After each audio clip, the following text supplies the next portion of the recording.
Hello, everyone. I'm Harvey Brownstone, and today we're going to talk about a groundbreaking new documentary film that exposes and condemns one of the most appalling recreational activities on the planet, trophy hunting, the big business of legally killing endangered species for pride, pleasure, and profit. This explosive 15-minute film is called Land of the Free in the Shadows, and it contains never before seen footage showing the heartbreaking carnage that trophy hunters, who are some of the wealthiest and most powerful people on Earth, are causing to the vulnerable and helpless wildlife they are brutally murdering for the sake of a selfie or a severed animal head they can display on their living room walls. The film is currently taking film festivals by storm and has already won numerous awards. Our guests are the founder of the Land of the Free project and co-producer of the film, a true wildlife warrior, Lynn Santer. And joining her is the film's co-producer and director, James Ganiere. Lynn and James, thank you so much for joining us. Thank you for having us, Harvey. It's an honor to be on the show. Thank you, Harvey. It's great to be back on the show. I want to tell you that I've now seen this film twice, and I found it not only incredibly moving and heartbreaking, but it made me so angry that I want everyone to see it and to support your struggle to protect the animals. Congratulations, Lynn and James, on this amazing film. Thank you so much. It's certainly been a journey, hasn't it, James? Yes, it's been quite a journey, and one that at different times Lynn thought that it was over and that it wasn't going to continue. So it's had its twists and turns like any good Hollywood story. Lynn, I understand you've been on a 20-year mission to ban trophy hunting. Can you tell us about how you got involved in this struggle? Yes, that's quite a story. I was organizing an event for the AfriCat Foundation in Namibia, and my very good friend Tippi Hedren was flying out to Australia to front the event, when I received an email from a woman I'd never heard of in Zimbabwe, who was then the chief inspector with the Zimbabwe SPCA, called Meryl Harrison. Now, Meryl was working primarily with domestic animals and farm animals during the invasion, the land redistribution, in one of the most violent and turbulent times in that country's history. But she had also become involved in campaigning to get an amendment to the Wildlife Act through to ban the hunting of endangered leopard with hounds, which was one of the favored methods used by Safari Club International members. And she had no sooner incredibly succeeded in getting this amendment through when Safari Club used their political and financial muscle to, shall we say, persuade the Zimbabwean government to not exactly overturn it, but to introduce trial, quote unquote, trial quotas of allowing these hunts, provided certain conditions were met. And of course, none of those conditions were ever met. And the trial quotas are still in force 20 years later. And in desperation, Meryl wrote to everybody on Earth that had anything to do with big cat conservation to plead for help. Well, here I was working from a small room at the end of the earth in Australia. And I thought, what could I possibly do for this woman in Africa who is fighting a David and Goliath battle against the most powerful and wealthy hunting group on earth? But I wasn't going to do what I knew everybody else was going to do, which was to say it's terrible, but it's too hard, and get on with their life. And so I did what one would do if one lives in a James Bond movie, and went out and found myself some ex-Special Forces commandos and said, would you be interested in an undercover mission to expose what's really going on? And they said yes, and there's a bit of a funny aside to that, which we might talk about later. And then I asked Tippi if she would be involved in this because she was a very easy target and high exposure, and she said absolutely. So then I phoned Meryl, who of course didn't know me either, and said, well, you don't know me, I'm in Australia, and I've hired some ex-Special Forces for an undercover mission, and I'm organising this big event in Australia with a Hollywood movie star. Will you come out to Australia on my dime and help us plan the mission? I mean, she must have thought I was on drugs. I thought I was on drugs, seriously. But nevertheless, she accepted my offer, and that is where the journey began. And the film is based on your book, Land of the Free Reloaded, isn't it? Yes, it is. Well, Lynn, you are one incredibly tenacious woman, my friend. I couldn't have done it without James. As James told you, there have been times, and I mean, gosh, every obstacle you can imagine has been thrown in our path, from death threats to character assassinations to funding mysteriously evaporating overnight. And there was a time some years ago when I called James and I said, that's it, it's over. You know, the last card I had has been played and that's now been taken away from us and I can't do this anymore, it's over. And he said instantly, no, it ain't. And I said, what do you mean, no, it ain't? And you might want to take it from there, James. Oh, at that point, I said, we really need to make this as a documentary. We need to make it as a documentary and make it as a short because we can make it for nothing and nobody can take away that funding. Everybody will donate their time to be on camera. We don't have to pay somebody to be on camera like in a narrative feature film. Normally you would hire actors and that, and you've got, you know, the script writing and everything that goes in play here. But as a documentary, you can get to the truth of the matter and you can reach some of the biggest stars in the world that will lend their voice for a cause and something that they really believe in. And if you make it short enough, you can keep the cost down enough to get that out there and then go to festivals and then start to win awards and that gets more attention. And then you can do a larger film, you know, that's a little bit longer. The next one we have scheduled is a half-hour film or 27 minutes on there. And then we have another one scheduled after that. And then you can do a series. So the more attention you get, the more you can get down and get out there instead of it being, you know, having to raise millions to put out a quality film that is a narrative feature. Now, I think it's fair to say that Safari Club International is the main culprit here. They've tried to overturn bans many countries have enacted to prohibit the importing of endangered species body parts. They've tried to overturn bans on lion hunting in Botswana. Am I right, Lynn, that they are really the main culprit? Oh, by far and away, the main culprits. They're not the only culprits, but 100% they are the worst culprits. And they haven't just tried to overturn bans. I mean, not just in Zimbabwe, but you mentioned Botswana. Back in 2001, when this journey began for me, Botswana had put a ban on hunting lions, as was their right to do. And I mean, this is one of the things Safari Club seem to think it is their God-given right to interfere with the policies of foreign sovereign nations. And in 2001, they petitioned Botswana to overturn that ban. And then the three key signatories on that petition, two of whom are no longer with us, were George Bush Sr., General Norman Schwarzkopf, and Dan Quayle. So, I mean, we were talking about some pretty serious heavyweights, and it took them some years, but they did overturn that ban.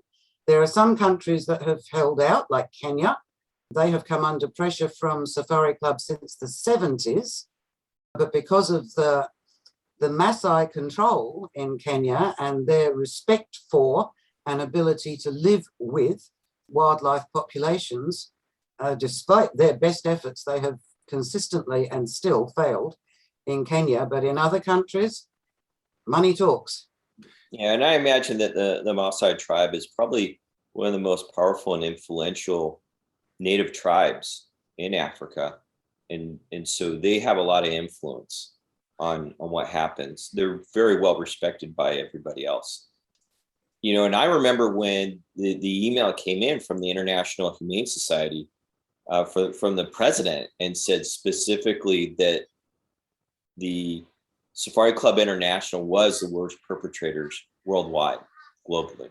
Well, it seems like Donald Trump Jr. is the poster boy for trophy hunting, isn't he? Today, yes. He has auctioned, in fact, trophy hunts that people have the honor to go with him and kill. And this is one of the other things about Safari Club that people don't realize. They're not just going and killing animals to eat, for example, but they have a points system where their members receive accolades for the rarest animal they kill, the most animals they kill, the most continents they kill on, the most unusual methods for the kill. Each one of these things earns them more points. So it isn't for them just about the head on the wall, and it's not just a head, and I'll talk about that as well. It's about getting the recognition from their peers. They congratulate each other on terminating the life of an endangered animal. And in some cases, and we have photos and footage of this, they can pay a little bit more and kill a mother and child Harvey, a lioness and cub, and then have that taxidermied into a diorama to put in their living room to proudly display the corpses of a mother and child they have killed, as though this is a good thing. This is just horrible atrocity.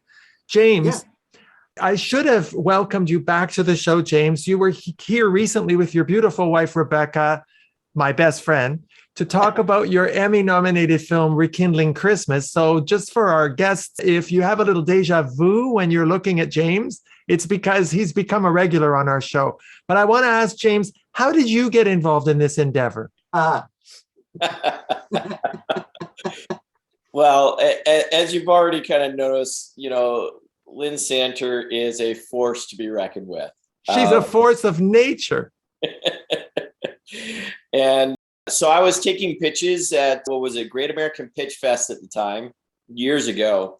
And there's like the long line on there. And so it's just, I don't know. I think it was what was it, 5-minute increments or 15-minute increments? All I know is like nonstop. Somebody sits in front of you, you barely get to know them, to talk about a thing, and then pop, they're gone. And then the next person. And along comes Lynn and sits and she first pitches this thing, and I'm like, yeah, that's not commercial. And I was like, I pushed it aside because I was very focused on commercial things because it was earlier on in my career. And she had brought up one, and she brought up a few, and I was like, yeah, no. And then she came along to one, and she's like, the true story about the real Phantom of the Opera. And I'm like, oh, that's it. That's the one I want. So let's talk about that. And then, of course, you know, with Lynn, when you start working with her, she somehow starts bringing in all. She's like, oh, let me tell you about the progress on this other thing, but we're focused on this. No, let me tell you about the progress on this. And after I started to really realize what things were, that the endangered species laws that we have in place here in the US literally don't mean anything. That you can go and you could kill, you know, 1,000 endangered species, and as long as you've got enough money, and it's totally legal. That, to me, I didn't even know how to process that information.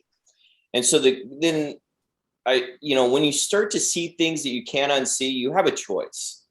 Either you can stuff it down and move forward and try and forget on there, or you can say, I'm going to do something about this, you know, with what I have in my capability. And it was just something that's like, okay, I need to do something about this in my realm. And that just kind of expanded more and more the deeper that we went. And I found out just the worst things were, you know, the things that I've come across where, you know, you have one person that literally has killed over 1,000 elephants and was so proud of it. And another person that describes the rush and the feeling that they get inside when they kill an animal. And it literally sounded like one of the true crime, like, dramas that my wife watches of a serial killer. And I was just dumbfounded at, like, their expression of all of this. you thought that you were reading a journal from somebody who was on, death row. No, it was actually a trophy hunter hunting endangered species on there. But I thought the whole idea was to allow these species to grow and come back and to actually thrive. And I was like, Lynn, I think I can do a film where I believe that the majority of everybody would agree on. And let's drop away all the other issues, because there's so many different issues. And let's focus on something I think we all can agree on is right. And that is we need to not allow these endangered species to be trophy hunted. I think there's 2 points I would like to draw your attention to that James made there. I mean, number one, what sort of person takes pride and pleasure in taking a life, any life, for any reason? I mean, I'm not tree hugging or veganism or anything here. I'm saying, what sort of person takes pride and pleasure in taking a life? And you've got to ask yourself, is that somebody I want to know? Is that somebody I want to vote for? Is that somebody, I wish to support with my custom? And the other point is, and we've touched on the word legal a few times, people don't distinguish between poaching, which is illegal, and trophy hunting, which is legal.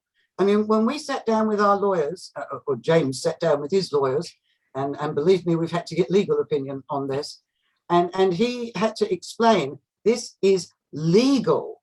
The lawyer just wasn't processing this information. No, we've got laws against that sort of thing here. No, this is the legal, sanctified action of trophy hunting for nothing other than pride and pleasure, endangered species, legal, nothing to do with poaching. That is another fight altogether. It was quite a journey on my own to come to the understanding of what was going on. And then it's quite a different thing to explain and help people take that same journey in a very short period of time and get full grasp of what we're talking about and what is legally going on and encouraged in the shadows. Well, that's the beauty of the film. It really does explain it very, very well. Lynn, you're in Australia. James, you're in California. How in the world did you produce this film being so far away from each other and during a pandemic? And with people from all over the world we were filming in other countries. Yeah. Boom. That was quite the interesting thing. Because pre-pandemic, Lynn's like, when are we going to film this stuff? And I was like, we're going to film it in the summer. And I had 2 films already scheduled before then that we were doing, Rekindling Christmas being one, and then the pandemic happened. And she's like, what are we going to do? And we had certain people that we needed to get on screen before we weren't able to get them on screen anymore. So there's definitely a time pressure. It wasn't like, we could just wait out the pandemic. We've lost quite a few good people personally during the pandemic. And so there was definitely a sense of urgency of moving forward and doing this. And Lynn's like, well, what are we going to do? And I'm like, I don't know, but we're going to do it. I'm just amazed. I mean, and I'm so happy to see that some big names are rallying behind this cause.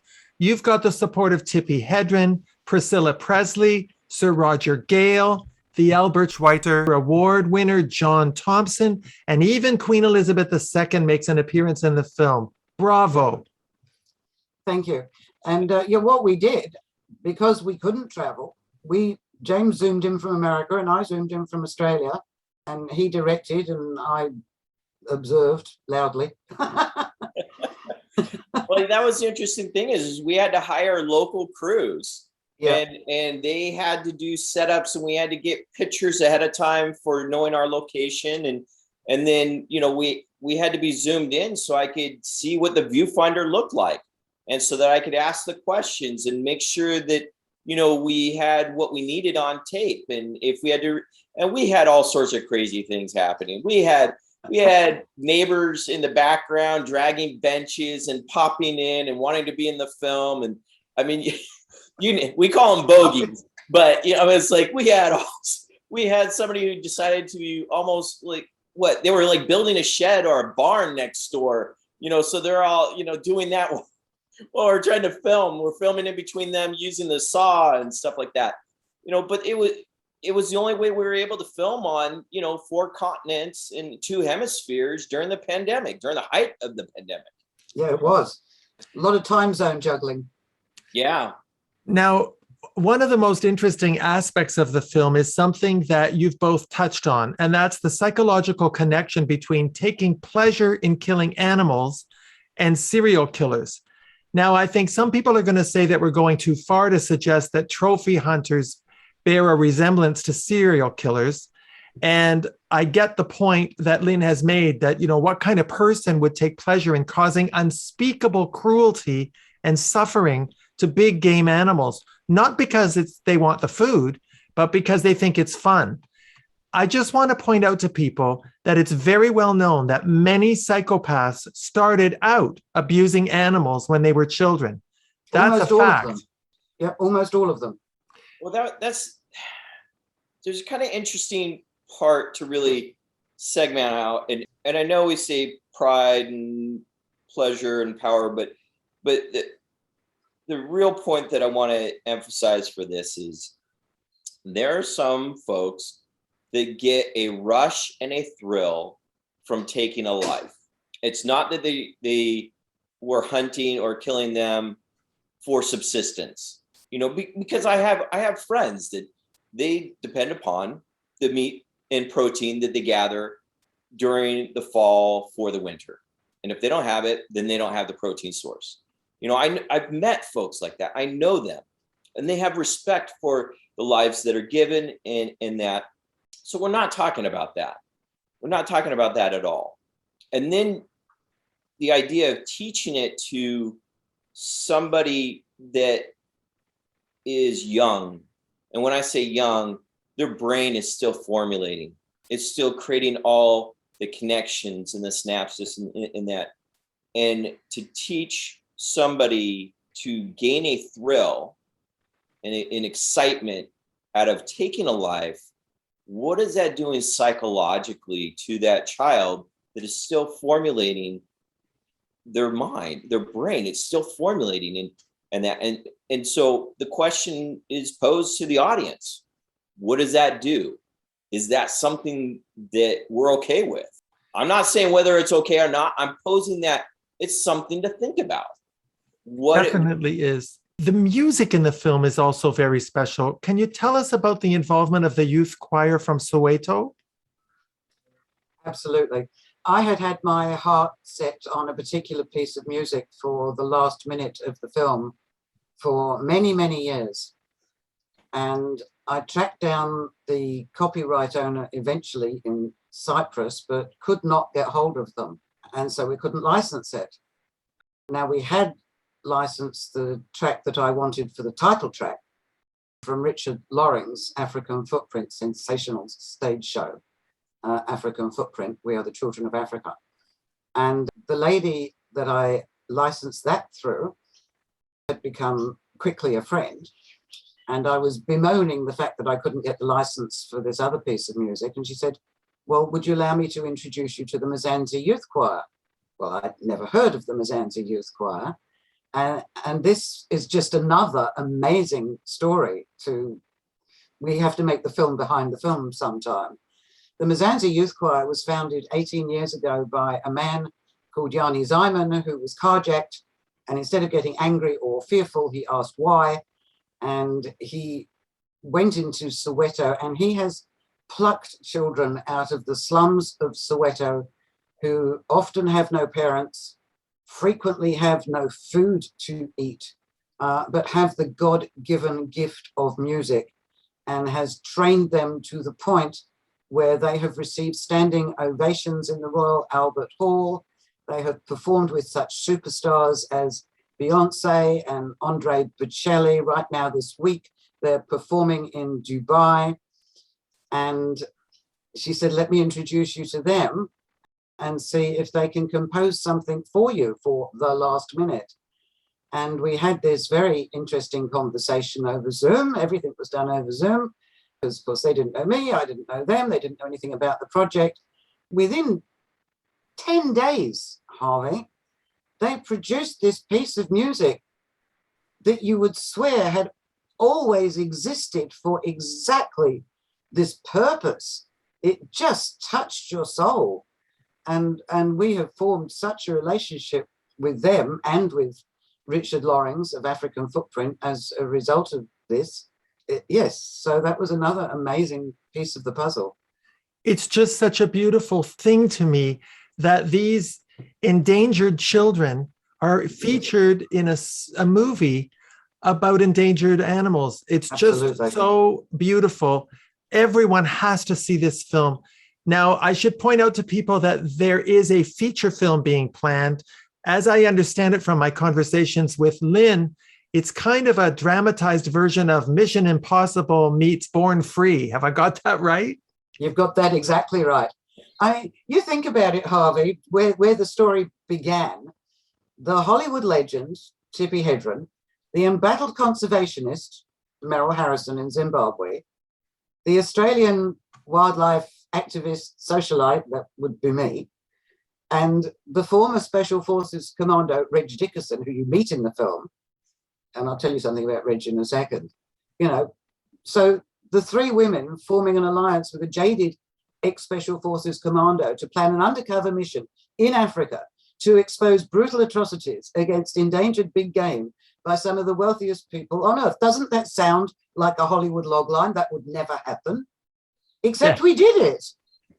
And what I have to tell you about Reg, when I first came across him, and I didn't know anything about him 20 years ago, and I was explaining, what we wanted him to do, I said, I don't know if you're a hunter yourself, of course. And he's got this deep, gravelly voice and these dark, penetrating eyes. And with those dark, penetrating eyes and deep, gravelly voice, he said, let me stop you right there. I have never shot anything but a human in my life. And I went, okay. And we went from there. Well, when do you expect the feature-length film to be completed? Oh, James. I think we're still a ways out on that one, as we're really focused on the path for this and getting the message out, which really is, that's all our gathering our audience base that will be there for, the feature film on there. But the most important thing is really to get the laws that we have globally to reflect the morality of today. Well, we want everyone to know about the Hall of Shame website. It's at www.humanitarianhallofshame.com. Lynn, can you tell us about that? This is a very important project that you've undertaken. Well, it's phase 2 of a 5-phase plan. I mean, we now have Land of the Free in the Shadows out there, and that's been winning awards all over the world. The Humanitarian Hall of Shame is phase 2, and the 27-minute film, which is now in production, is phase 3. And then we've got the feature documentary and the feature film. But the Humanitarian Hall of Shame is about a couple of things. Firstly, the way you can find out who not to vote for if you don't approve of this activity, and who you won't give custom to. Everybody thinks they are helpless against such political might and financial wealth. They are not. The ocean is not a vast body of water. It is made up of millions and millions of individual drops. We are all those individual drops, and we now have the power to speak to these people in a language they understand, money and power, by not voting for them, by not buying from them. But you have to know who they are to make those decisions. So number 1, as the name suggests, it names and shames. But number 2, we want to gather an enormous sea of people to create a tsunami of opinion by asking people to upload a picture of themselves, as you have done, thank you, Harvey, on the Add Your Voice to Our Raw page. Costs you nothing. takes 1 minute, and every single picture is a drop in that ocean that is going to help us create that tsunami. So we really urge everyone in the world, and we've got people it's only launched last week, but we've got people piling in, including some big names. Dame Judi Dench is up there, and Lord Jeffrey Archer is up there, and others. And of course, we have a donation link, and donations in America and Australia are fully tax deductible. And there's something else special going on there, which I know you're going to mention a bit later as well. So that's what it's about. Naming and shaming and adding your voice. Information. And that website again is www.humanitarianhallofshame.com. Please add your voice to this groundswell of support to ban trophy hunting, and please consider making a donation. Now, the film is not currently available to the public, but special arrangements have been made for our viewers to access the film from November the 1st, 2021 at 6 p.m. Pacific Standard Time to November 22nd, 2021 at 6 p.m. Pacific Standard Time. Following the film, there will be a 30-minute pre-recorded Q&A session with our guests, James Ganiere and Lynn Santer, with a special appearance by John Mitchell Adams of Destinations Africa. Please go online to watch.showandtell.film/watch/Harvey-Brownstone. The cost for seeing the film and the Q&A session is $15 US. I hope everyone will take the time to watch this vitally important award-winning film. Thank you so much, Lynn and James, for making those arrangements for our viewers. Pleasure. Thank you for everything you are doing for us, Harvey. We're very grateful. We also want our viewers in the United States and Australia to know that they can support the Land of the Free project by purchasing the 2022 Australian Firefighters Calendar on the website that you see on your screen now. The proceeds go directly to financing the fight to outlaw trophy hunting. And ladies, and all you gay guys out there, if you aren't familiar with the Australian Firefighters Calendar, it's definitely worth a peek. After seeing those pictures, you will definitely want those firefighters to put out your fire. And a special thank you to David Rogers, director of the Australian Firefighters Calendar, for making this happen. Yeah, Lynn. I should tell you that, first of all, these are real Australian firefighters. They're not models. And it is actually the world's #1 selling calendar. Dave Rogers just came up with a winning formula with this idea 19 years ago of having a hot, in every sense, firemen pose with cute furry friends. And I mean, it's just a formula that couldn't lose. And I was staggered. James might tell you a story how surprised he was at somebody who close to him who had heard of the calendar.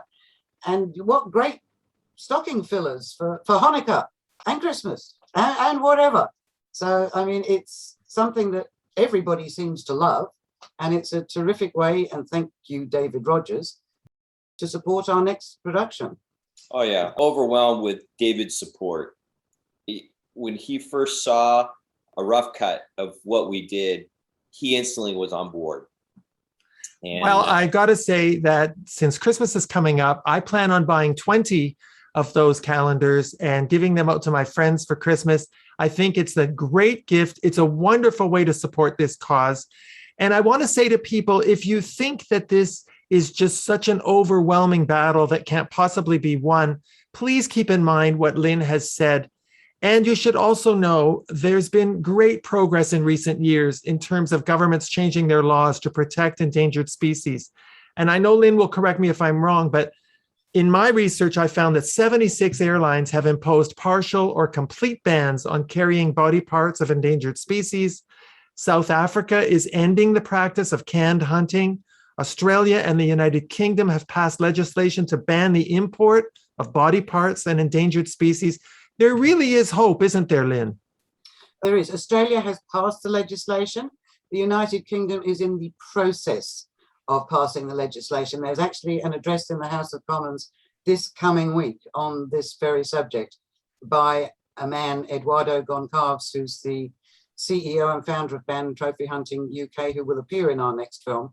He's addressing the House of Commons next week. It's in the final stages of passing. But yes, we are making progress both on the shipping bans and on the legislative bans around the world. The internet and social media have really made it a whole lot easier for us to make progress in this realm, because people can band together around the entire world. I mean, everything that we've done, Lynn and I have done, is been with Zoom, across time zones, across continents. And that's really what it's taken in order to have an entire coordinated effort to start changing these laws to be updated to really reflect the morality of where we are today. I mean, there's many other things that used to be legal that were morally apprehensible, and we've eliminated many of those. But this is one of those things that still is legal, that is and should be, put to rest in the history books. Well, I hope that everyone watching this interview will feel inspired to support this vital mission to fight the atrocious slaughtering of endangered animals. Please make a donation in whatever amount you can to www.landofthefreemovie.com. I can assure you that with people like Lynn Santer at the helm of this organization, you know that we're going to win this battle. Well, Lynn and James, I'm deeply grateful to you for the work you've done to raise our consciousness about the atrocities being committed against these animals. Thank you so much for coming on our show to discuss this monumentally important film. Everyone, please watch this film and support this cause. We will win. We can, we must, and we will win. I sometimes see James and I as the Luke and Lear of the conservation movement, and the force is with us. But, to quote something I said in the film, it might be a David and Goliath battle, but let's not forget something, Harvey. David won. David won, and I must tell you both, this is a film that is only 15 minutes long, but it absolutely changes your life. It's so well done. It's so powerful. I'm so proud to have had you both on our show, and I wish you the greatest of success with all of the other phases of this project, and I hope you will come back and we can talk about this again. It would be our pleasure. Thank you. Absolutely. Our guests have been Lynn Santer and James Ganiere, creators of a must-see documentary film, Land of the Free in the Shadows. My name is Harvey Brownstone. Thank you to our producer, Steve Silver. Thank you all for joining us. See you next time.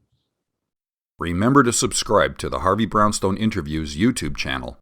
And be sure to check out more great interviews with Harvey Brownstone on harveybrownstoneinterviews.com.